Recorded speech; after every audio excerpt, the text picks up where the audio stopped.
I'm Chris Sanchez, and welcome to Sonoma Views, where we talk real estate, property management, and local restaurant reviews. In this video, I talk about how to choose the right tenant when you have multiple rental applications for your rental property. So thank you very much for being here, and let's get started. All right, so let's say you have a property that's on the market. It's priced well, it looks good, it shows well, it's in good condition, it's clean, and there's a demand. So you set the right rental amount, and you've done quite a bit of marketing. You get a lot of people showing up to your property, and they all like it. People take rental applications, like this one. They take rental applications. They submit. You get, let's say you get 3 people who want to rent the place.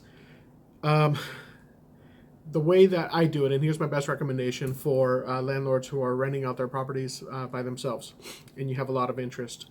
One, I would begin with the marketing terms, marketing description. When you publish that property on, let's say, Craigslist or Zillow or even Facebook, once you publish it, set up your minimum qualifications on public display.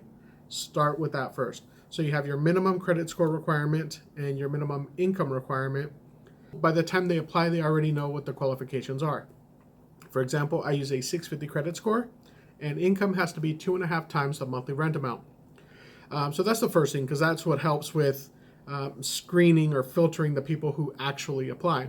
But if you do get, let's say, 3 applications and they all meet the minimum qualifications, how do you select them without getting into hot water regarding fair housing and not getting in trouble and getting a lawsuit? Here is my best practice and my best recommendation for landlords. Have the applicants, if they're interested, first view the property, physically view the property, make sure that they absolutely want to rent the place. Second, have them fill out a rental application in writing, signed and dated. And then you're going to do a credit report, credit check, tenant screening, verify references, etc.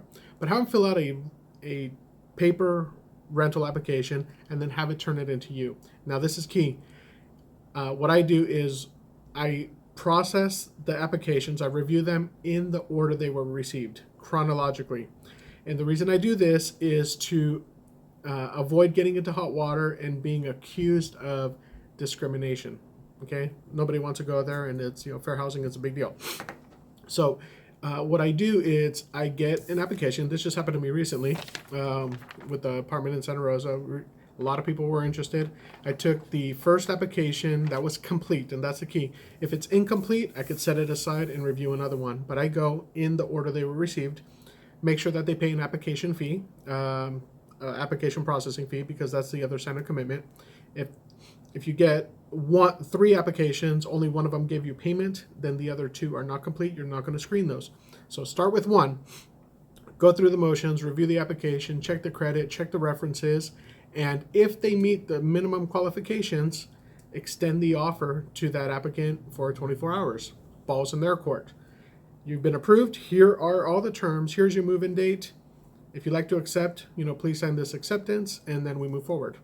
If they do not meet the qualifications, then that's a simple denial. Maybe they don't meet the credit history, maybe they don't meet the income requirement, or maybe you got a negative landlord reference or rental history. So at that case, they don't meet the qualifications, you decline them, do it in writing, and there's a way to do that. That's a different video. Push that one aside, and then you could go on to the next one, start the screening process again, and if they meet the qualifications, extend the approval.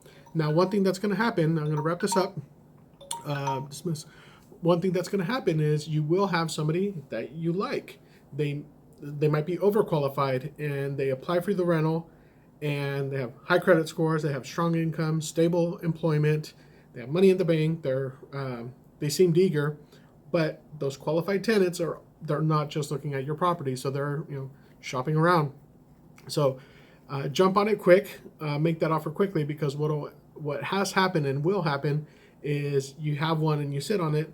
By the time you make that offer, you give them 24 hours to respond. It's possible that they've tied up a deal or signed a lease with another landlord for another property. It's just the way it goes. So what I do is I extend the offer. I give them a deadline. It's a 24-hour approval. I'm going to hold it. I'm not going to I'm not going to make commitments to other applicants because I want to give them a fair shot.